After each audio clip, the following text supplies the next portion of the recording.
The reason that Kevin Durant left the Golden State Warriors wasn't because he thought they were not going to win any more championships. It was because he never thought that he was going to get the credit for playing the role that he did in winning championships with Golden State, and wanted to go someplace where he might. With Kyrie Irving, you're asking me to tell you what Kyrie Irving's thinking was? I can't possibly give you that. But again, from what I've heard, it had more to do with his disagreements with Danny Ainge and a conflict there than it had to do with his disbelief in what the Boston Celtics were or were capable of. So if you want to bag on them for leaving those franchises that had demonstrated an ability to win and win championships, to go to this startup in Brooklyn, have at it. But we could have been talking about that for the last few years. The fact that these two teams are in the finals is some sort of indictment on these two guys. I'm not going there. They left for different reasons other than their ability to win championships. I agree with half your point, Rick. I think the criticism of KD here is unfair. And if I'm Kevin Durant watching sports television, as he is wont to do, I'm a little angry about this discussion. It's like, wait a minute, guys. You guys all crushed me, said I ruined the NBA for going to Golden State. You wanted me to leave. I left, and now you're like, oh, what an idiot. Look at how many titles he could have won. It's like, yeah, and you guys all said those titles wouldn't count. So what do you want me to do? Was just, did I just have the original sin of going to Golden State, then no matter what I did the rest of my career, I wasn't going to make up for it? So I would understand if KD was frustrated by this. Kyrie's thing is different, however, because the Celtics were a conference finalist without him. They stunk with him, and they immediately were a conference finalist and now NBA finalists without him. And I would argue if Kyrie had stayed, they would not be here. So the history is the Celtics make the finals in 2017 without Kyrie Irving. They then trade for Kyrie Irving in 2018, but he gets injured, and they make the conference finals without him. He's then finally healthy in 2019, and they get annihilated in round 2 by Milwaukee with Kyrie Irving, the final few games of that series, shooting like 38% and demanding to guard Giannis. Kids, I promise that happened. Look it up. He said, I've got Giannis of all the people. He couldn't guard Thanasis. He wanted Giannis. So then he leaves there. Boston immediately makes another conference finals. They go back to the conference finals without him, and now they're in the NBA finals without him. So I don't think, I think these are not the same situations. Durant, when he was with Golden State, they weren't out in round 2. They were juggernauts. They were winning titles. Yes, obviously, Golden State is showing they can make the finals with or without Durant. But I think the Kyrie thing is totally separate. Well, look, to Rick's point, I don't begrudge any player for leaving for personal reasons. All right, if you feel like you're happier somewhere else, more power to you. But from a basketball standpoint, and Rick, you said it, Durant left to show he didn't think he was going to get credit for the championships he won in Golden State. Okay, this actually makes that argument stronger. Okay, now those that won't give him credit for those rings, and we've seen all-time greats, Clyde Frazier, say there's an asterisk by his championships. We've seen others kind of belittle those. For Charles Barkley saying he didn't drive the bus, even though he was their best player. This is going to embolden that argument. All right, because now it's like, if they win it, I've said it, they already proved they could get to a finals without him, and they won it in 2015. Some write it off because of the injuries to Cleveland, Kyrie and Kevin Love, but them winning this championship would kind of strengthen that argument that any good all-star player could have went to Golden State and won those titles. Now, what you can't argue is that Golden State is better without Durant. When he was there in 17 and 18, it was academic, right? We knew it was over. They were winning the championship, period, even though Houston gave him a nice series. That's the problem Kyrie's facing, Wilds. Boston's better without him. Now, Marcus Smart is not as good as Kyrie Irving, but it's about chemistry and it's about fit. and maybe personality and all that in the locker room. Whatever the reason, they are better without Kyrie Irving, and that is something he's going to have to wear.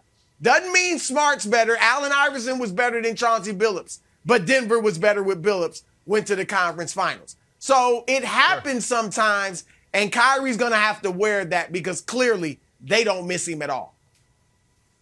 Okay, so I don't think it's necessarily a bad look, and I'll throw this to you, Rick. I don't think it's a bad look for either Kyrie or KD. I think KD looks at him like, this kind of stinks. And I think Kyrie looks at it like, I was on that team.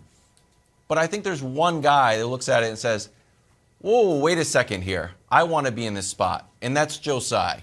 I think when Joe Tsai got both of these guys, it was like, you know what? I am going to be a major player in the NBA. I love basketball. I've got this team. I want to compete right away. I want to take over New York. I've got some superstars here. And then to see both of their former teams go to the finals, that would irk me more so than it would either KD or Kyrie. That's my take. Do you feel like there's that ownership groups and management groups, and I'll throw Sean Marks in there, will feel a little extra pressure watching the Celtics and the Warriors go to the finals? Yeah, I think there is some of that. Brand new owners all want to go win a championship. Not only just win a championship, but prove to all the other owners that they know how to reinvent the wheel and that they have the secret sauce coming from their other organizations. And then they find out how expensive it is and how, what a challenge it is and how arduous it is to deal with those superstars. And they go, you know what, I can take a couple years off. I've got my ring, I'm good. Mark Cuban, example one when it comes to that. But I'm glad, Nick, that you agreed with half of mine. I guess I'm in a different place when it comes to Kyrie because, to say that this is a bad look is to say that Kyrie had a good look at any point in the last several years. When did Kyrie look good? In a Boston uniform, out of a Boston uniform? Right. At any point since he left Cleveland, when have we looked at Kyrie and said, man, you know what? It's looking good. Oh, now the Boston is winning without him. I just feel as if Kyrie can't look any worse with anything that has happened with him. No, well, and so that's where I don't see this really having an impact. Listen, I guess my argument would be Celtics, the spot they've been searching for is point guard. They had Horford, he left, he came back. They had a number one defense 4 years ago. They have a great defense again. They had Tatum and Brown. Now, obviously, Tatum and Brown have gotten older and matured as players, but you could, on the flip side of that, you could say they don't have the depth of the roster 1 through 10 that they had, for example, in 2017 or maybe even 2018. The difference is point guard play. So whether or not Kyrie cares about this is a separate discussion.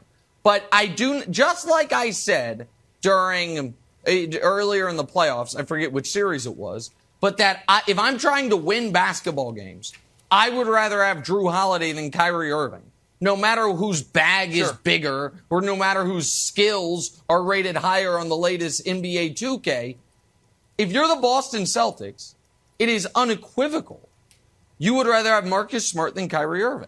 That's not even an argument. There is no, the counterpoint. No, we've seen it both ways. One was an utter disaster. The other has now won Defensive Player of the Year, even if that was a shaky vote, and has been a key cog, I would argue the third most important piece on this team making the finals.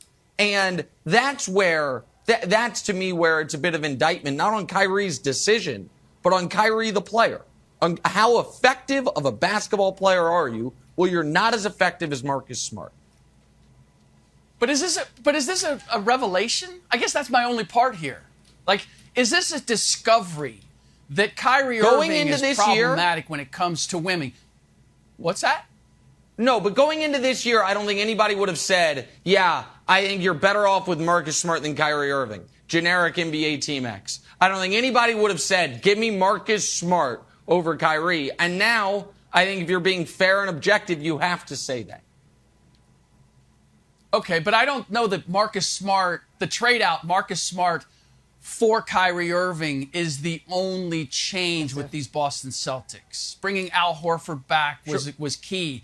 You have a different head coach. Like, Coaching change, I believe there's sure. too many other parts here to say that it's simply that is the switch that made the difference. And now Marcus Smart looks like he's more of a winner than Kyrie Irving. Thanks for watching. Subscribe here to get the latest from the show. Also, be sure to check out more of the best clips from First Things First, or go watch a few segments from our other shows on FS1.